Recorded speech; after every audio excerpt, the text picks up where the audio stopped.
ಎಲ್ಲರಿಗೂ ನನ್ನ ನಮಸ್ಕಾರಗಳು. ಕರ್ನಾಟಕ ಶಾಲಾ ಪರೀಕ್ಷಾ ಮತ್ತು ಮೌಲ್ಯ ನಿರ್ಣಯ ಮಂಡಳಿ ಇವರು ಮಲ್ಲೇಶ್ವರಂ ಬೆಂಗಳೂರು ಇವರು 2024-25 SSLC ಮಾದರಿ ಪ್ರಶ್ನೆ ಪತ್ರಿಕೆ 2 ಈಗಾಗಲೇ ಮಾದರಿ ಪ್ರಶ್ನೆ ಪತ್ರಿಕೆಗಳನ್ನ ಪ್ರತಿ ವಿಷಯಕ್ಕೆ ಎರಡೆರಡರಂತೆ ಮಾದರಿ ಪ್ರಶ್ನೆ ಪತ್ರಿಕೆಗಳನ್ನ ಬಿಟ್ಟಿರುತ್ತಾರೆ. ಈಗ ಒಂದನೇ ಮಾದರಿ ಪ್ರಶ್ನೆ ಪತ್ರಿಕೆಗೆ ಸಂಬಂಧಪಟ್ಟಿರುವಂತೆ ನಾನು ಈಗಾಗಲೇ ಮಾದರಿ ಉತ್ತರಗಳನ್ನ ವಿಡಿಯೋವನ್ನ ಮಾಡಿರುತ್ತೇನೆ. ಮೊದಲನೇ ಪ್ರಶ್ನೆ ಪತ್ರಿಕೆ 1ಕ್ಕೆ ಸಂಬಂಧಪಟ್ಟಿರುವಂತೆ 1ರಿಂದ 24 ಪ್ರಶ್ನೆಗಳಿಗೆ ನಾನು ಮಾದರಿ ಉತ್ತರಗಳನ್ನ ವಿಡಿಯೋಗಳನ್ನ ಮಾಡಿರುತ್ತೇನೆ. ಈಗ ಮಾದರಿ ಪ್ರಶ್ನೆ ಪತ್ರಿಕೆ 2ಕ್ಕೆ ಸಂಬಂಧಪಟ್ಟಿರುವಂತೆ ವಿಷಯ ಗಣಿತ ಕನ್ನಡ ಮಾಧ್ಯಮ, ಇಲ್ಲಿ 81K ಅಂತಕ್ಕಂಥದ್ದೇ 3 ಗಂಟೆ 15 ನಿಮಿಷಗಳು. ಈ ಒಂದು ಪ್ರಶ್ನೆ ಪತ್ರಿಕೆಗೆ 1ರಿಂದ 16 ಪ್ರಶ್ನೆಗಳವರೆಗೆ ನಾನು ಈಗ ಮಾದರಿ ಉತ್ತರಗಳನ್ನ ನೀಡ್ತಾ ಇದ್ದೇನೆ. ಈಗ ಅವುಗಳ ಪರಿಹಾರವನ್ನ ನೋಡ್ತಾ ಹೋಗೋಣ. ಮೊದಲನೇ ಪ್ರಶ್ನೆ, ಪ್ರಮುಖ ಪ್ರಶ್ನೆ 1 ಮೇನ್ ಕ್ವಶನ್. ಕೆಳಗಿನ ಪ್ರಶ್ನೆಗಳಿಗೆ ಅಪೂರ್ಣ ಹೇಳಿಕೆಗಳಿಗೆ 4 ಪರ್ಯಾಯ ಉತ್ತರಗಳನ್ನು ನೀಡಲಾಗಿದೆ. ಅವುಗಳಲ್ಲಿ ಸೂಕ್ತವಾದ ಉತ್ತರವನ್ನು ಆರಿಸಿ ಅದರ ಕ್ರಮಾಕ್ಷರದೊಡನೆ ಪೂರ್ಣ ಉತ್ತರವನ್ನ ಬರೆಯಿರಿ ಅಂತಿದೆ. 8 ಪ್ರಶ್ನೆಗಳು, ಪ್ರತಿಯೊಂದಕ್ಕೂ 1 ಅಂಕ, ಅಂದ್ರೆ ಒಟ್ಟು 8 ಅಂಕಗಳು. ಈಗ 1ನೇ ಪ್ರಶ್ನೆಯನ್ನು ನೋಡೋಣ. ವೃತ್ತ ಪರಿಧಿಯ ಮೇಲಿನ ಒಂದು ಬಿಂದುವಿನಲ್ಲಿ ವೃತ್ತಕ್ಕೆ ಎಳೆಯಬಹುದಾದ ಸ್ಪರ್ಶಕಗಳ ಸಂಖ್ಯೆ ಎಷ್ಟು ಅಂತ ಪ್ರಶ್ನೆಯನ್ನ ಕೇಳಿದ್ದಾರೆ. ಇಲ್ಲಿ ನಾವು ಒಂದು ವೃತ್ತವನ್ನ, ಇಲ್ಲಿ 4 ಉತ್ತರಗಳನ್ನ ಕೊಟ್ಟಿರ್ತಾರೆ. ಈಗ ಒಂದು ವೃತ್ತವನ್ನ ನಾನು ಸುಮ್ಮನೆ ಹಾಕ್ತಾ ಇದ್ದೀನಿ. ಇಲ್ಲಿ ವೃತ್ತದ ಮೇಲೆ ಒಂದು ಬಿಂದುವನ್ನ ಕೊಟ್ಟಾಗ ಈ ಒಂದು ಬಿಂದುವಿನಲ್ಲಿ ಎಳೆಯಬಹುದಾದ ಸ್ಪರ್ಶಕಗಳ ಗರಿಷ್ಠ ಸಂಖ್ಯೆ ಎಷ್ಟು ಅಂದ್ರೆ ಅದು 1 ಅನ್ನುವಂತ ಉತ್ತರ ಡಿ ಇದು ಸರಿಯಾದ ಉತ್ತರ. ಒಂದು ವೇಳೆ ನಾವೇನಾದ್ರೂ ಈ ಬಿಂದುವಿನಲ್ಲಿ ಇನ್ನೊಂದು ಎಳೆದೇವೆ ಅಂದ್ರೆ ಅದು ವೃತ್ತ ಛೇದಕ ಆಗ್ಲಿಕ್ಕೆ ಸ್ಟಾರ್ಟ್ ಆಗುತ್ತೆ. ಹಾಗಾಗಿ ಕೇವಲ ಒಂದು ವೃತ್ತದ ಮೇಲಿನ ಒಂದು ಬಿಂದುವಿನಲ್ಲಿ ನಾವು ಕೇವಲ ಒಂದು ಸ್ಪರ್ಶಕವನ್ನು ಮಾತ್ರ ಎಳಿಲಿಕ್ಕೆ ಸಾಧ್ಯ ಅನ್ನುವಂತ ಉತ್ತರ 1ನೇ ಆಪ್ಷನ್ ಡಿ ಇದು ಸರಿಯಾದ ಉತ್ತರ. ಈ 2ನೇ ಪ್ರಶ್ನೆಯನ್ನ ನೋಡೋಣ. ಎ ಮತ್ತು ಬಿ ಗಳು 2 ಧನಪೂರ್ಣಾಂಕಗಳಾದಾಗ ಮಸ ಎ ಬಿ ಮತ್ತು ಲಸ ಎ ಬಿ ಇವುಗಳಿಗಿರುವ ಸಂಬಂಧ ಅಂತ ಕೇಳಿದ್ದಾರೆ. ಇಲ್ಲಿ ಮಸ ಎ ಬಿ ಮತ್ತು ಲಸ ಎ ಬಿ ಕೊಟ್ಟು ಇದು ತಪ್ಪಾಗಿದೆ. ಮಸ ಎ ಬಿ ಮತ್ತು ಲಸ ಎ ಬಿ ಮತ್ತು ಎ ಬಿಗಳ ಮಸ ಮತ್ತು ಲಸಗಳ ಗುಣಲಬ್ಧವು ಆ ಎರಡೂ ಸಂಖ್ಯೆಗಳ ಗುಣಲಬ್ಧಕ್ಕೆ ಸಮನಾಗಿದೆ ಅನ್ನುವಂಥದ್ದಿದೆ. ಹಾಗಾಗಿ 2ನೇ ಪ್ರಶ್ನೆಗೆ ಸರಿಯಾದ ಉತ್ತರ ಯಾವುದು? ಬಿ ಇದು ಸರಿಯಾದ ಉತ್ತರ. ಇಲ್ಲಿ ಪ್ಲಸ್ ಚಿಹ್ನೆ ಇದೆ, ಇಲ್ಲಿ ಪ್ಲಸ್ ಇದೆ, ಇಲ್ಲಿ ಮೈನಸ್ ಇದೆ. ಹಾಗಾಗಿ ಇವೆರಡರ ಮಧ್ಯದಲ್ಲಿ ಮಸ ಮತ್ತು ಲಸಗಳ ಗುಣಲಬ್ಧವು ಆ ಎರಡೂ ಸಂಖ್ಯೆಗಳ ಗುಣಲಬ್ಧಕ್ಕೆ ಸಮನಾಗಿರುತ್ತದೆ ಅನ್ನುವಂತ ಉತ್ತರ. ಇನ್ನು 3ನೇ ಪ್ರಶ್ನೆ, ಇಲ್ಲಿ ರೇಖಾತ್ಮಕ ಸಮೀಕರಣಗಳಲ್ಲಿ a1/a2 is not equals to b1/b2 ಆದಾಗ ಸಮೀಕರಣಗಳು ಹೊಂದಿರಬಹುದಾದ ಪರಿಹಾರಗಳ ಸಂಖ್ಯೆ ಅಂತ ಕೇಳಿದ್ದಾರೆ. ಇದು ಈ ಒಂದು ಅನುಪಾತವನ್ನ ಬಂದಾಗ a1/a2 is not equals to b1/b2 ಇದ್ದಾಗ ಕೇವಲ ಒಂದೇ ಒಂದು ಪರಿಹಾರವನ್ನು ಹೊಂದಿರುತ್ತವೆ ಅಂತಕ್ಕಂಥ ಇದೆ. ಒಂದೇ ಒಂದು ಪರಿಹಾರವನ್ನು ಹೊಂದಿರುತ್ತವೆ, ಸ್ಥಿರ ಬಿಂದುಗಳಿರುತ್ತವೆ, ರೇಖೆಗಳು ಪರಸ್ಪರ ಒಂದಕ್ಕೊಂದು ಛೇದಿಸಿರುತ್ತವೆ. ಒಂದೇ ಒಂದು ಪರಿಹಾರ, ರೇಖೆಗಳು ಪರಸ್ಪರ ಛೇದಿಸುತ್ತವೆ, ಸ್ಥಿರ ಜೋಡಿಯನ್ನು ಹೊಂದಿರುತ್ತವೆ. ಯಾವಾಗ? ಈ ಅನುಪಾತವನ್ನ ಬಂದಾಗ. ನಮಗೆ ಕೇಳಿದ್ದು ಹೊಂದಿರುವ ಪರಿಹಾರಗಳ ಸಂಖ್ಯೆ ಅಂತ ಕೇಳಿದ್ದಾರೆ. ಹಾಗಾಗಿ ಎಷ್ಟು ಪರಿಹಾರಗಳನ್ನು ಹೊಂದಿವೆ ಅಂದ್ರೆ ಬಿ ಉತ್ತರ ಸರಿಯಾದ ಉತ್ತರ. ಕೇವಲ ಒಂದೇ ಒಂದು ಪರಿಹಾರವನ್ನ ಹೊಂದಿದೆ ಅನ್ನುವಂಥದ್ದು. ಇನ್ನು 4ನೇ ಪ್ರಶ್ನೆಗೆ ಉತ್ತರ ನೋಡೋಣ. ಒಂದು ಸಮಾಂತರ ಶ್ರೇಣಿ n-ನೇ ಪದ 3n-1, n-ನೇ ಪದವನ್ನ ಕೊಟ್ಟಿದ್ದಾರೆ. n-ನೇ ಪದ 3n-1 ಆದಾಗ ನಮಗೇನು ಕೇಳಿದ್ದಾರೆ ಪ್ರಶ್ನೆ, 8ನೇ ಪದ ಅಂದ್ರೆ n ಬೆಲೆ ಎಷ್ಟು? ಇಲ್ಲಿ 8 ಅಂದ್ರೆ 8ನೇ ಪದ ಎಷ್ಟು ಅಂತ ಕೇಳಿದ್ದಾರೆ. ಹಾಗಾಗಿ 8ನೇ ಪದವನ್ನು ನಾವು ಕಂಡುಹಿಡಿಬೇಕಾಗ್ತದೆ. n ಸ್ಥಾನದಲ್ಲಿ 8ಅನ್ನ ತುಂಬಬೇಕು. 3 ಇಂಟು n ಅಂದ್ರೆ ಎಷ್ಟು? 8 ಮೈನಸ್ 1. ಈಗ 3 8 24 ಮೈನಸ್ 1. 24ರಲ್ಲಿ 1ಅನ್ನ ಕಳೆದಾಗ ಬಂದಿರತಕ್ಕಂಥ ಉತ್ತರ ಎಷ್ಟು? 23 ಅನ್ನುವಂತ ಉತ್ತರ 4ನೇ ಪ್ರಶ್ನೆಗೆ ಸರಿಯಾದ ಆಪ್ಷನ್ ಯಾವುದು? ಸಿ ಇದು ಉತ್ತರ 23. ಇಲ್ಲಿ ಬರೆಯುವಾಗ ನಾವು ಉತ್ತರವನ್ನ ಬರೆಯುವಾಗ ಸಿ ಅಂತ ಬರೆದು 23 ಅಂತ ಕಂಪ್ಲೀಟ್ ಉತ್ತರವನ್ನ ಬರೀತಕ್ಕಂಥದ್ದು. ಕ್ರಮಾಕ್ಷರದೊಡನೆ ಸೂಕ್ತ ಉತ್ತರವನ್ನು ಆರಿಸಿ ಕ್ರಮಾಕ್ಷರದೊಡನೆ ಪೂರ್ಣ ಉತ್ತರವನ್ನ ಬರೀರಿ ಅಂತ. ಇನ್ನು 5ನೇ ಪ್ರಶ್ನೆಯನ್ನು ನೋಡೋಣ. ಇದು ಬಹುಪದೋಕ್ತಿಯ ಗರಿಷ್ಠ ಶೂನ್ಯತೆಗಳ ಸಂಖ್ಯೆ ಅಂತ ಕೇಳಿದ್ದಾರೆ. ಇಲ್ಲಿ ಗರಿಷ್ಠ ಶೂನ್ಯತೆಗಳ ಸಂಖ್ಯೆ ಅಂತ ಕೇಳಿದ್ರು ಅದೇ ಆನ್ಸರ್ ಆಗಿರುತ್ತೆ, ಮಹತ್ತಮ ಘಾತ. ಗರಿಷ್ಠ ಶೂನ್ಯತೆಗಳ ಸಂಖ್ಯೆ ಅಂದ್ರೆ ವರ್ಗ ಬಹುಪದೋಕ್ತಿ ಇದ್ದಾಗ ಗರಿಷ್ಠ ಶೂನ್ಯತೆಗಳ ಸಂಖ್ಯೆ 2 ಇರುತ್ತೆ. ಮಹತ್ತಮ ಘಾತ 2 ಇದ್ದಾಗ ಗರಿಷ್ಠ ಶೂನ್ಯತೆಗಳ ಸಂಖ್ಯೆ 2 ಇರುತ್ತೆ. ಮಹತ್ತಮ ಘಾತ 3 ಇದ್ದಾಗ, ಅಂದ್ರೆ ಇಲ್ಲಿ ಮಹತ್ತಮ ಘಾತ ಎಷ್ಟಿದೆ, ಇಲ್ಲಿ 3 ಇದೆ. ಎಕ್ಸ್ ನ ಘಾತ ಹೈಯೆಸ್ಟ್ ಎಷ್ಟಿದೆ, 3 ಇದೆ. ಮಹತ್ತಮ ಘಾತ 3 ಇದ್ದಾಗ ಶೂನ್ಯತೆಗಳ ಸಂಖ್ಯೆಯು ಕೂಡ 3 ಆಗಿರುತ್ತದೆ. ಗರಿಷ್ಠ ಶೂನ್ಯತೆಗಳ ಸಂಖ್ಯೆ ಅಂದ್ರೆ 5ನೇ ಪ್ರಶ್ನೆಗೆ ಸರಿಯಾದ ಉತ್ತರ ಎ ಆಪ್ಷನ್ ಅನ್ನುವಂತ ಉತ್ತರ 3 ಅಂತ. ಇನ್ನ 6ನೇ ಪ್ರಶ್ನೆಯನ್ನು ನೋಡೋಣ. ಒಂದು ನೇರ ವೃತ್ತಪಾದ ಸಿಲಿಂಡರಿನ ಘನಫಲ 1540 ಸೆಂಟಿಮೀಟರ್ ಕ್ಯೂಬ್, ಎತ್ತರ 10 ಸೆಂಟಿಮೀಟರ್ ಆದ್ರೆ ಅದರ ಪಾದದ ವಿಸ್ತೀರ್ಣ ಅಂತ ಕೇಳಿದ್ದಾರೆ. ಪಾದದ ವಿಸ್ತೀರ್ಣ ಅಂದ್ರೆ ನಮಗೆ ಪೈ ಆರ್ ಸ್ಕ್ವೇರ್ ಎಷ್ಟು ಅಂತ ಕೇಳಿದ್ದಾರೆ. ಪಾದದ ವಿಸ್ತೀರ್ಣ, ಪಾದ ಏನಾಗಿರುತ್ತೆ, ವೃತ್ತ ಆಗಿರುತ್ತೆ. ಹಾಗಾಗಿ ಇಲ್ಲಿ ಎತ್ತರವನ್ನ ಕೊಟ್ಟಿದ್ದಾರೆ. ಎಷ್ಟು ಕೊಟ್ಟಿದ್ದಾರೆ, 10 ಸೆಂಟಿಮೀಟರ್ ಅನ್ನ ಕೊಟ್ಟಿದ್ದಾರೆ. 10 ಸೆಂಟಿಮೀಟರ್ ಮತ್ತು ನೇರ ವೃತ್ತಪಾದ ಸಿಲಿಂಡರ್ನ ಘನಫಲ ಕೊಟ್ಟಿದ್ದಾರೆ. ಸಿಲಿಂಡರಿನ ಘನಫಲ ಏನಿದೆ ಸೂತ್ರ, ಪೈ ಆರ್ ಸ್ಕ್ವೇರ್ ಎಚ್ ಅನ್ನುವಂತಹ ಸೂತ್ರ ಇದೆ. ಪೈ ಆರ್ ಸ್ಕ್ವೇರ್ ಎಚ್ ಅನ್ನುವಂತಹ ಸೂತ್ರ ಇದೆ. ಈ ಸೂತ್ರದ ಪ್ರಕಾರ ಅದನ್ನ ಬೆಲೆಗಳನ್ನ ಆರಿಸಬೇಕು. ಸಿಲಿಂಡರ್ ಘನಫಲ ಅಂತಂದ್ರೆ ಇರ್ತಕ್ಕಂಥ ಉತ್ತರ 1540 ಅಂತ ಇದೆ. 1540 ಸಮನಾಗಿದೆ. ಪೈ ಅಂದ್ರೆ ಎಷ್ಟು ಅಂದ್ರೆ 22 ಡಿವೈಡ್ ಬೈ 7 ಇಂಟು ಆರ್ ಅಂದ್ರೆ into pi r square. Pi r square ಅಂದ್ರೆ ನಾವು ಇಲ್ಲಿ ಬೆಲೆಯನ್ನ ನಾವು ಏನ್ ನೋಡಬೇಕು, ಪೈ ಆರ್ ಸ್ಕ್ವೇರ್ ಅನ್ನ ಕಂಡು ಹಿಡಿಬೇಕಾಗಿದೆಲ್ಲ, ಪೈ ಆರ್ ಸ್ಕ್ವೇರ್ ಅನ್ನ ಹಾಗೆ ಇಡೋಣ. ಯಾಕಂದ್ರೆ ನೇರವಾಗಿ ಉತ್ತರ ಬರ್ತಾ ಇದೆ. ಮತ್ತೆ ತ್ರಿಜ್ಯವನ್ನು ಸಪರೇಟ್ ಕಂಡು ಹಿಡ್ಕೊಳ್ತಕ್ಕಂಥ ಅವಶ್ಯಕತೆ ಇಲ್ಲ. ಸಿಲಿಂಡರ್ ಘನಫಲ is equal to 1540 pi r square into h ಇದೆ. ಎಚ್ ಅಂದ್ರೆ ಎಷ್ಟು ಕೊಟ್ಟಿದ್ದಾರೆ, 10. ನೇರವಾಗಿ ಉತ್ತರ ಬರ್ತದೆ ನಮಗೆ. ಇಲ್ಲಿ ನೇರವಾಗಿ ಉತ್ತರ ಬರೋದ್ರಿಂದ ಪೈ ಆರ್ ಸ್ಕ್ವೇರ್ ಅನ್ನು ನಾವು ಇಲ್ಲಿ ಏನ್ ಮಾಡಿವಿ, ಹಾಗೆ ಪೈ ಆರ್ ಸ್ಕ್ವೇರ್ ಅನ್ನ ಹಾಗೆ ಇಡಲಾಗಿದೆ. ಯಾಕಂದ್ರೆ ನಮಗೆ ಕಂಡು ಹಿಡಿಬೇಕಾದ್ರೆ ಪೈ ಆರ್ ಸ್ಕ್ವೇರ್ ಉತ್ತರ ಇದೆ. ಈಗ 1540 pi r square into h 10 ಇದೆ. 10 ಅನ್ನು ಈ ಕಡೆ ತಂದ ಛೇದದಲ್ಲಿ ಬಂತು. ಉಳಿತೇನು ಪೈ ಆರ್ ಸ್ಕ್ವೇರ್. ಆ pi r square is equal to ಛೇದವನ್ನ ಹುಡಿರಿ, 0 ಹೋಯ್ತು. Pi r square is equal to ಎಷ್ಟು, 154. ಆ ವೃತ್ತದಲ್ಲಿ ಪೈ ಆರ್ ಸ್ಕ್ವೇರ್ ಏನಿದೆ ಅಂದ್ರೆ ಪಾದದ ವಿಸ್ತೀರ್ಣ. ಹಾಗಾಗಿ ಇಲ್ಲಿ ಬಂದಿರತಕ್ಕಂಥ ಉತ್ತರ 154 ಸೆಂಟಿಮೀಟರ್ ಸ್ಕ್ವೇರ್. ವಿಸ್ತೀರ್ಣ ಇದ್ದಾಗ ಸ್ಕ್ವೇರ್ ಅನ್ನ ಬಂದಿರುತ್ತೆ. ಇಲ್ಲಿ 2 ಆನ್ಸರ್ ಗಳನ್ನ ಕೊಟ್ಟಿರ್ತಾರೆ. 154 ಸೆಂಟಿಮೀಟರ್ ಸ್ಕ್ವೇರ್ ಇದೆ, ಸೆಂಟಿಮೀಟರ್ ಕ್ಯೂಬ್ ಇದೆ. ವಿಸ್ತೀರ್ಣ ಇರುವುದರಿಂದ 6ನೇ ಪ್ರಶ್ನೆಗೆ ಸೂಕ್ತವಾದಂತ ಉತ್ತರ, ಕರೆಕ್ಟ್ ಆಗಿರ್ತಕ್ಕಂಥ ಉತ್ತರ ಯಾವುದು, ಸಿ ಆಪ್ಷನ್ 154 ಸೆಂಟಿಮೀಟರ್ ಸ್ಕ್ವೇರ್ ಅನ್ನುವಂತ ಉತ್ತರ ಸರಿಯಾದಂತ ಉತ್ತರ. ಇನ್ನು 7ನೇ ಪ್ರಶ್ನೆಗೆ ಹೋಗೋಣ.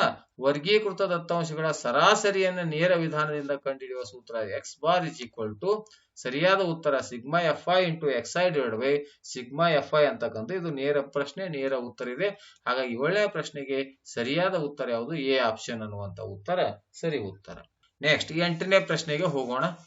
8ನೇ ಪ್ರಶ್ನೆಯಲ್ಲಿ 1 minus tan square divide by 1 plus tan square ಅಂತಿದೆ. 45 ಡಿಗ್ರಿ ಇದೆ. 1 minus tan square 45 degree. Tan square 45 degree ಅಂದ್ರೆ ಎಷ್ಟಿದೆ, ಟ್ಯಾನ್ 45 ಅಂದ್ರೆ 1 ಇದೆ. ಟ್ಯಾನ್ ಸ್ಕ್ವೇರ್ 45 ಅಂದ್ರೆ ಅದು 1 ಸ್ಕ್ವೇರ್ ಅಂತ ಆಯ್ತು. Divide by 1 plus tan square 45. Tan 45 ಅಂದ್ರೆ ಎಷ್ಟಿದೆ, 1 ಡಿಗ್ರಿ ಇದೆ. ಸ್ಕ್ವೇರ್ ಇದೆ, square. Sine 0 0, sine 30 1/2, sine 45 1/√2, sine 60 √3/2 ಅಂತ ಈ ರೀತಿ ಇದೆಲ್ಲ. ಆ ಟೇಬಲ್ ಅನ್ನು ನೆನಪಿಕ್ಬೇಕು. ಟ್ಯಾನ್ 45 ಡಿಗ್ರಿ ಅಂದ್ರೆ 1 ಅಂತ. ಹಾಗಾಗಿ ಈಗ 1 ಮೈನಸ್ 1ರ ವರ್ಗ 1 ಭಾಗಿಲೆ 1 ಪ್ಲಸ್ 1ರ ವರ್ಗ 1. 1 ಮೈನಸ್ 1 ಅಂದ್ರೆ 0/1, 0/1 ಅಂದ್ರೆ 0. ಹಾಗಾದ್ರೆ ಇಲ್ಲಿ ಉತ್ತರ ಯಾವುದು, 0 ಇಲ್ಲ. ಹಾಗಾದ್ರೆ ಟ್ಯಾನ್ 90 ಡಿಗ್ರಿ ಅಂದ್ರೆ 0 ಅಲ್ಲ. ಸೈನ್ 45 ಅಂದ್ರೆ 0 ಆಗಲ್ಲ. 0 ಉತ್ತರಕ್ಕೆ ಸಮ ಆಗುವಂತೆ ನೋಡ್ಬೇಕು. ಕಾಸ್ 0 ಅಂದ್ರೆ ಎಷ್ಟಿದೆ, 1 ಇದೆ. ಇದರ ಉತ್ತರ ಎಷ್ಟಿದೆ, 1 ಇದೆ. ಹಾಗಾಗಿ ಇದು ಬರೋದಿಲ್ಲ.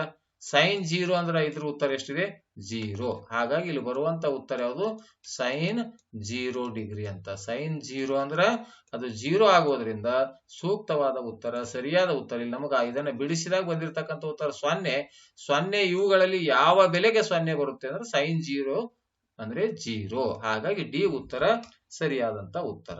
ಈಗ ಮತ್ತೆ 2ನೇ ಪ್ರಶ್ನೆ. ಇಲ್ಲಿ ಕೂಡ 1 ಅಂಕದ 8 ಪ್ರಶ್ನೆಗಳಿದ್ದು ಒಟ್ಟು ಅಂಕಗಳು ಇಲ್ಲಿ ಕೂಡ 8 ಅನ್ನುವಂಥದ್ದು. ಈಗ ಪ್ರಶ್ನೆಗಳನ್ನ ನೋಡ್ತಾ ಹೋಗೋಣ. ಮೊದಲನೇ ಪ್ರಶ್ನೆ, ಒಂದು ಸಮಾಂತರ ಶ್ರೇಣಿಯ ಅಂದ್ರೆ 9ನೇ ಪ್ರಶ್ನೆ. ಇಲ್ಲಿ ಇಲ್ಲಿ ಉತ್ತರವನ್ನು ಬರೀತಕ್ಕಂಥ ಪ್ರಶ್ನೆಗಳಲ್ಲಿ 1ನೇದು. ಒಂದು ಸಮಾಂತರ ಶ್ರೇಣಿಯ ಮೊದಲ ಪದ ಎ ಮತ್ತು ಕೊನೆಯ ಪದ ಏನ್ ಆದಾಗ ಶ್ರೇಣಿಯ ಮೊದಲ n ಪದಗಳ ಮೊತ್ತವನ್ನ ಕಂಡುಹಿಡಿಯುವ ಸೂತ್ರ. ಮೊದಲ ಪದ ಎ ಇದೆ, ಕೊನೆಯ ಪದ an ಇದೆ. ಆದರೆ ಸಮಾಂತರ ಶ್ರೇಣಿಯ ಎನ್ನೇ ಪದ ಕಂಡುಹಿಡಿಯುವ ಸೂತ್ರ Sn ಇಸ್ ಈಕ್ವಲ್ ಟು ಏನಿದೆ n/2 bracket a plus an ಅನ್ನುವಂತ ಸೂತ್ರ ಇದೆ. a plus an. ಒಂದು ವೇಳೆ ಇದನ್ನ ನೇರವಾಗಿ ಇವೆಲ್ಲ ಕುಳ್ಳಾರ್ದಂಗ ಬರೀ ಮೊತ್ತವನ್ನ ಕಂಡು ಹಿಡಿಯುವ ಸೂತ್ರ ಅಂತಂದ್ರೆ Sn ಇಸ್ ಈಕ್ವಲ್ ಟು ಏನಾಗ್ತಿತ್ತು n/2 bracket 2a plus bracket n-1 into D ಅಂತ ಆಗ್ತಿತ್ತು. n-1 ಇಂಟು ಡಿ ಅನ್ನುವಂತ ಉತ್ತರವನ್ನ ಬರ್ತಿತ್ತು. ಆದ್ರೆ ಇಲ್ಲಿ ಏನಿದೆ ನಮಗೆ ಅಂತಂದ್ರೆ ಕೊಟ್ಟಿರುವಂತದ್ದು ಮೊದಲ ಮತ್ತು ಕೊನೆಯ ಪದಗಳನ್ನ, ಇಲ್ಲಿ ಮೊದಲ ಪದ ಮತ್ತು ಕೊನೆಯ ಪದಗಳನ್ನ ಕೊಟ್ಟಾಗ ಮೊತ್ತ ಕಂಡುಹಿಡಿಯುವ ಸೂತ್ರ ಅಂತ ಕೇಳಿ ಸಲುವಾಗಿ ಇಲ್ಲಿ ಸರಿಯಾದ ಉತ್ತರ ಯಾವುದು ಅಂದ್ರೆ ನಮಗೆ Sn is equal to n/2 bracket a plus an ಅನ್ನುವಂಥದ್ದು. ಇನ್ನು 10ನೇ ಪ್ರಶ್ನೆ, ಎ ಬಿಂದುವಿನ ನಿರ್ದೇಶಾಂಕ x1 y1, ಬಿ ಬಿಂದುವಿನ ನಿರ್ದೇಶಾಂಕ x2 y2 ಆದ್ರೆ ಬಿಂದುಗಳನ್ನು ಸೇರಿಸುವ ರೇಖಾಖಂಡದ ಮಧ್ಯ ಬಿಂದುವಿನ ನಿರ್ದೇಶಾಂಕ ಅಂತ ಕೇಳಿದರೆ ಈ ಮಧ್ಯ ಬಿಂದುವಿನ ನಿರ್ದೇಶಾಂಕವನ್ನ ಕಂಡುಹಿಡಿಯುವಂತಹ ಸೂತ್ರ p of xy is equal to ಇಲ್ಲಿ ಏನಿದೆ x1 plus x2 divided by 2 x1 plus x2 divided by 2 ಮತ್ತು y1 plus y2 divided by 2 ಅನ್ನುವಂತ ಉತ್ತರ. y1 plus y2 divided by 2 ಇದು ಮಧ್ಯ ಬಿಂದುವಿನ ನಿರ್ದೇಶಾಂಕಗಳನ್ನ ಕಂಡುಹಿಡಿಯುವಂತ ಒಂದು ಸೂತ್ರ ಅಂತ. ಈಗ 11ನೇ ಪ್ರಶ್ನೆಯನ್ನು ನೋಡೋಣ.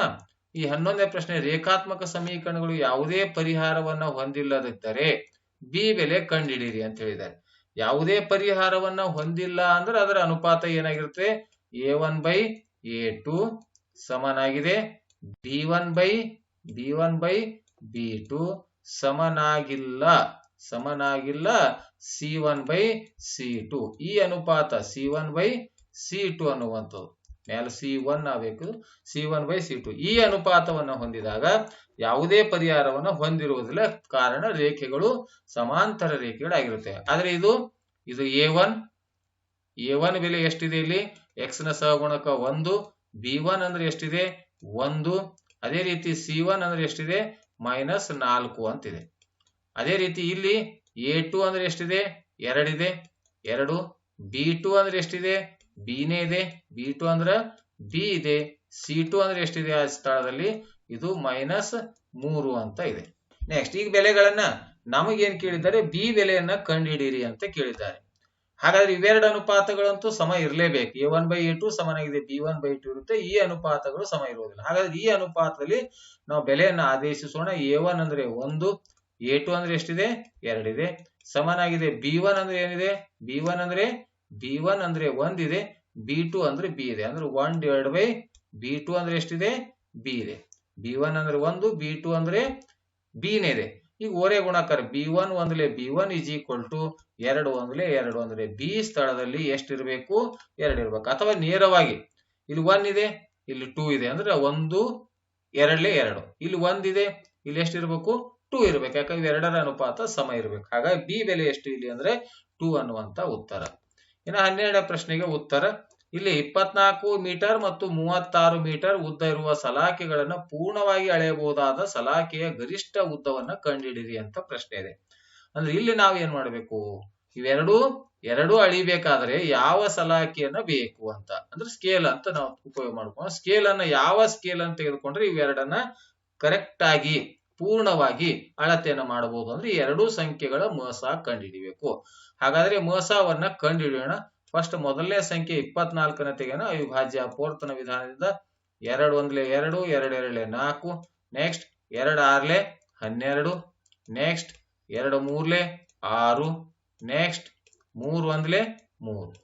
ಈಗ ನಮಗೆ ಮಸ ಕಂಡು ಹಿಡಿಬೇಕಾಗಿದೆ. ನಾವು ಮಸ 24ರ ಅವಿಭಾಜ್ಯ ಅಪವರ್ತನಗಳನ್ನ ಬರಿತಾ ಇದೀನಿ. ಇಲ್ಲಿ ಎಷ್ಟಿದೆ 2 ಮತ್ತೆ ಇಂಟು 2 ಇಂಟು 2 ಇಂಟು 3 ಮಧ್ಯದಲ್ಲಿ ಗುಣಾಕಾರ ಚಿಹ್ನೆಗಳನ್ನ ಹಾಕೊಳ್ಳೋಣ. ಇನ್ನೊಂದು ಸಂಖ್ಯೆ 36 ಇದೆ. ಈ 36ರ ಅವಿಭಾಜ್ಯ ಅಪವರ್ತನಗಳನ್ನ ಬರೆಯೋಣ. 2 ಒಂದ್ಲೆ 2, 2 ಎಂಟ್ಲೆ 16, 2 ಒಂಬತ್ಲೆ 18, 2 ಒಂಬತ್ಲೆ 18, ಈಗ 2ರಿಂದ ಭಾಗ ಹೋಗೋದಿಲ್ಲ. 3 ಮೂರ್ಲೆ 9, 3 ಒಂದ್ಲೆ 3. ಈಗ 36ರ ಅವಿಭಾಜ್ಯ ಅಪವರ್ತನಗಳನ್ನ ಬರಿತಾ ಹೋಗೋಣ. 2 ಮತ್ತೆ 2 ಆ ನಂತರ 3 ಮತ್ತೆ 3 ಅಂತ. ಈ ಮಸಾವನ್ನ ಕಂಡು ಹಿಡಿಬೇಕಾಗಿತ್ತಂದ್ರೆ ಇವುಗಳ ಮಸ ಅಂದ್ರೆ ಎಚ್ ಅನ್ನುವಂಥದ್ದು. ಮಸಾನ ಕಂಡು ಹಿಡಿಯುವಾಗ ನಾವ್ ಏನ್ ಮಾಡ್ಬೇಕಾಗುತ್ತೆ ಅಂತಂದ್ರೆ ಮಸಾವನ್ನ ಕಂಡು ಹಿಡಿಯುವಾಗ ಸಾಮಾನ್ಯ ಸಂಖ್ಯೆಗಳನ್ನ ತೆಗಿಬೇಕು. ಏನೇನು ಬಂದಿವೆ ಇಲ್ಲಿ? ಎರಡು ತಲೆ ಇದೆ, ಮತ್ತೊಂದು 2 ಇದೆ, ಆ ನಂತರ ಮತ್ತೊಂದು 3 ಇದೆ, ಮತ್ತೆ ಅವು ಸಾಮಾನ್ಯ ಇಲ್ಲ. ಹಾಗಾಗಿ 2 ಇಂಟು 2 ಇಂಟು 3 ಅಂದ್ರೆ 2 4, 4 3 12. ಅಂದ್ರೆ ಪೂರ್ಣವಾಗಿ ಅಳೆಯಬಹುದಾದ ಸಲಾಕೆಯ ಗರಿಷ್ಠ ಉದ್ದ ಈಸ್ ಈಕ್ವಲ್ ಟು ಎಷ್ಟು ಮೀಟರ್ ಇರ್ಬೇಕಂತ? 12 ಮೀಟರ್. ಅದನ್ನ ಪ್ರಶ್ನೆಯನ್ನ ಪೂರ್ತಿಯಾಗಿ ಬರೆಯಿರಿ. ಸಲಾಕೆಗಳನ್ನು ಪೂರ್ಣವಾಗಿ ಅಳೆಯಬಹುದಾದ ಸಲಾಕೆಯ ಗರಿಷ್ಠ ಉದ್ದ ಈಸ್ ಈಕ್ವಲ್ ಟು 12 ಮೀಟರ್ ಅನ್ನುವಂತ ಉತ್ತರವನ್ನ ಕೊನೆಯದಾಗಿ ಬರಿತಕ್ಕಂಥದ್ದು ಅಂತ. ನೆಕ್ಸ್ಟ್ ಮುಂದಿನ ಪ್ರಶ್ನೆಗೆ ಹೋಗೋಣ. 13ನೇ ಪ್ರಶ್ನೆ. ಗೋಳದ ಮೇಲ್ಮೈ ವಿಸ್ತೀರ್ಣ ಕಂಡುಹಿಡಿಯುವ ಸೂತ್ರ. ಗೋಳದ ಪಾರ್ಶ್ವ ಪೂರ್ಣ ಎರಡು ಒಂದೇ ಇದೆ. ಹಾಗೆ ಗೋಳದ ಮೇಲ್ಮೈ ವಿಸ್ತೀರ್ಣ ಕಂಡುಹಿಡಿತಕ್ಕಂಥ ಸೂತ್ರ ಏನಿದೆ? 4πr² ಅನ್ನುವಂಥದ್ದು. ಗೋಳದ ಮೇಲ್ಮೈ ವಿಸ್ತೀರ್ಣ ಅಥವಾ ಹಿಂದೆ ಗೋಳದ ಮೇಲ್ಮೈ ವಿಸ್ತೀರ್ಣ ಅಂತ ಬರೀರಿ, ಅಥವಾ ಎ ಅಂದ್ರೆ ಏರಿಯಾ. ಯಾವ್ದು ಏರಿಯಾ? ಗೋಳಕ್ಕೆ ಎರಡು ಒಂದೇ ಇವೆ, ಮೇಲ್ಮೈ ಮತ್ತು ಪಾರ್ಶ್ವ ಮತ್ತು ಪೂರ್ಣ ಎರಡು ಒಂದೇ ಇದೆ. ಹಾಗಾಗಿ ಗೋಳದ ಮೇಲ್ಮೈ ವಿಸ್ತೀರ್ಣ ಕಂಡುಹಿಡಿಯುವ ಸೂತ್ರ 4πr² ಅನ್ನುವಂಥದ್ದು. ನೆಕ್ಸ್ಟ್ ಮುಂದಿನ ಪ್ರಶ್ನೆಗೆ ಹೋಗೋಣ. 14ನೇ ಪ್ರಶ್ನೆ. T(x) = x² + 7x + k ಈ ಬಹುಪದೋಕ್ತಿಯ ಒಂದು ಶೂನ್ಯತೆ ಅಂದ್ರೆ ಆಲ್ಫಾ = 2 ಆದರೆ ನಮಗೆ ಬೀಟಾ ಬೆಲೆ ಗೊತ್ತಿಲ್ಲ. ಮತ್ತೆ ಏನು ಕೇಳನ? ಕೆ ಬೆಲೆನೂ ಕೂಡ ಕೇಳಿದ್ದಾನೆ. ಈ ಬಹುಪದೋಕ್ತಿಯ ಒಂದು ಶೂನ್ಯತೆ 2 ಆದರೆ ಕೆ ಬೆಲೆ ಎಷ್ಟು ಅಂತ. ಈಗ ನಾವು ಆಲ್ಫಾ ಪ್ಲಸ್ ಬೀಟಾ ಸೂತ್ರವನ್ನ ಹಚ್ಕೊಳ್ಬೇಕಿಲ್ಲ. Alpha plus beta is equal to ಏನಿದೆ? -b/a ಅಂತಿದೆ. -b/, ಆಲ್ಫಾ ಅಂದ್ರೆ 2 ಇದೆ, ಬೀಟಾ ಅಂದ್ರೆ ನಮಗೆ ಗೊತ್ತಿಲ್ಲ. ಅಲ್ಲಿ ಬಿ ಮತ್ತು ಸ್ಮಾಲ್ ಮೈನಸ್ಗೆ ಮೈನಸ್. ಬಿ ಅಂದ್ರೆ ಎಷ್ಟಿದೆ ಬೆಲೆ? ಎ ಅಂದ್ರೆ 1, ಬಿ ಅಂದ್ರೆ 7, ಸಿ ಅಂದ್ರೆ ಕೆ. ಇಲ್ಲಿ ಎ ಅಂದ್ರೆ ಆದರ್ಶ ರೂಪದಲ್ಲಿ ಬರೆದಾಗ ಆಲ್ರೆಡಿ ರೆಡಿ ಇದೆ. ಈಗ ಬಿ ಅಂದ್ರೆ ಎಷ್ಟು? ಎಕ್ಸ್ ನ ಸಹಗುಣಕ 7, ಸಿ ಅಂದ್ರೆ ಎಷ್ಟು? ಸ್ಥಿರಾಂಕ ಕೆ. ಈ ಬಹುಪದೋಕ್ತಿಯನ್ನು ತೆಗೆದುಕೊಂಡು ಇದನ್ನ ax² + bx + c ರೂಪದಲ್ಲಿ ಬರೆದಾಗ ಅಲ್ಲಿ ABC ಬೆಲೆಗಳನ್ನ ಅಲ್ಲಿ ಬರ್ಕೊಳ್ಳಲಾಗಿದೆ. ಈಗ ಮೈನಸ್ ಬಿ ಅಂದ್ರೆ ಎಷ್ಟಿದೆ? 7 ಇದೆ. ಎ ಅಂದ್ರೆ ಎಷ್ಟಿದೆ? 1 ಅಂದ್ರ ಈಗ 2 + ಬೀಟಾ = -7, ಬೀಟಾ = -7 ಒಂದರಿಂದ ಭಾಗಾಕಾರ ಮಾಡಿದ್ರೆ -7 +2 ಆ ಕಡೆ ಹೋದ್ರೆ -2 ಅಂದ್ರೆ ಬೀಟಾ = ಎಷ್ಟಾಯ್ತು? -9 ಅಂತ ಉತ್ತರ. ಆದ್ರೆ ನಮಗೇನ್ ಕೇಳಿದ್ದಾರೆ? ಕೆ ಬೆಲೆಯನ್ನ ಕೇಳಿದ್ದಾರೆ. ಕೆ ಬೆಲೆ ಅಂದ್ರೆ ಈಗ ಆಲ್ಫಾ ಇಂಟು ಬೀಟಾ ಶೂನ್ಯತೆಗಳ ಗುಣಲಬ್ಧ = ಮತ್ತೆ ಸೂತ್ರ ಹಚ್ಚಬೇಕು, c/a. ಈಗ ಆಲ್ಫಾ ಅಂದ್ರೆ ಎಷ್ಟಿದೆ? 2 ಇದೆ. ಬೀಟಾ ಅಂದ್ರೆ ಎಷ್ಟಿದೆ? -9 ಇದೆ. ಸಿ ಅಂದ್ರೆ ಬೆಲೆ ಕೆ ಇದೆ. ಸಿ ಬೆಲೆ ಎಷ್ಟಿದೆ? ಕೆ ಇದೆ. ಎ ಅಂದ್ರೆ ಎಷ್ಟಿದೆ? 1. ಈಗ k plus into minus 2 9 18 is equal to k. ಅಂದ್ರೆ ಕೆ ಬೆಲೆ ಎಷ್ಟು ಬಂತು? ಕೆ -18 ಅನ್ನುವಂತಹ ಉತ್ತರ. ಅಂದ್ರೆ ಅಲ್ಲಿ ನಮಗೆ ಒಂದು ಶೂನ್ಯತೆಯನ್ನು ಕೊಟ್ಟು ಇನ್ನೊಂದು ಶೂನ್ಯತೆ ಕೇಳಿದ್ರು ಇದೇ ಪ್ರಕಾರ ಬಿಡಿಸ್ತೀವಿ. ಒಂದು ಶೂನ್ಯತೆ ಕೊಟ್ಟು ನಂತರ ಮತ್ತೆ ನಾವು ಅದನ್ನು ಏನ್ ಮಾಡಬೇಕು?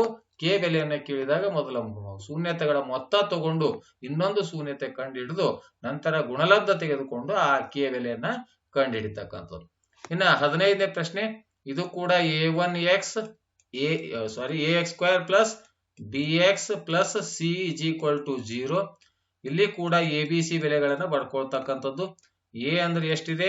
x² ನ ಸಹಗುಣಕ 1, ಬಿ ಅಂದ್ರೆ ಎಷ್ಟಿದೆ? x ನ ಸಹಗುಣಕ 4, ಸಿ ಅಂದ್ರೆ ಎಷ್ಟಿದೆ? ಸ್ಥಿರಾಂಕ 4. ಶೋಧಕದ ಬೆಲೆ ಡೆಲ್ಟಾ = ಏನಿದೆ? b² - 4ac ಇದೆ.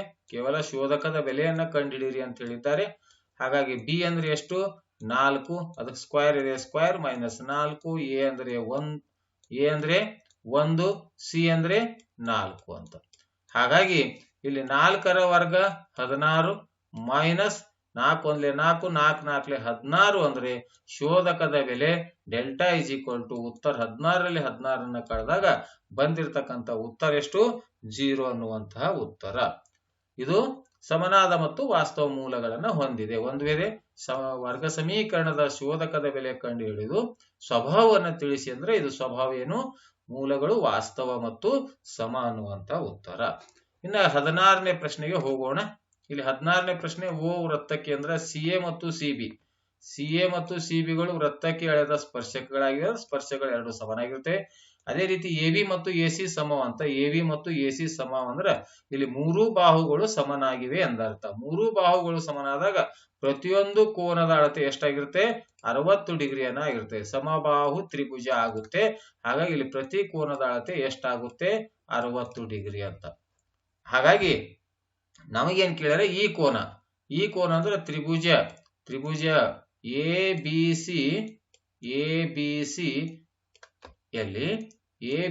ಯಲ್ಲಿ ನಮಗೆ ನೋಡೋಣ. ಈಗ ಏನ್ ಕೊಟ್ಟಿದ್ದಾರೆ? AB = AC ಅಂತ ಕೊಟ್ಟಿದ್ದಾರೆ. AB = AC ಅಂತ ಕೊಟ್ಟಿದ್ದಾರೆ. ಇದು ಸಮೀಕರಣ 1 ಅನ್ಕೊಡ್ರಿ. ಇನ್ನೊಂದು AC = BC ಅದ.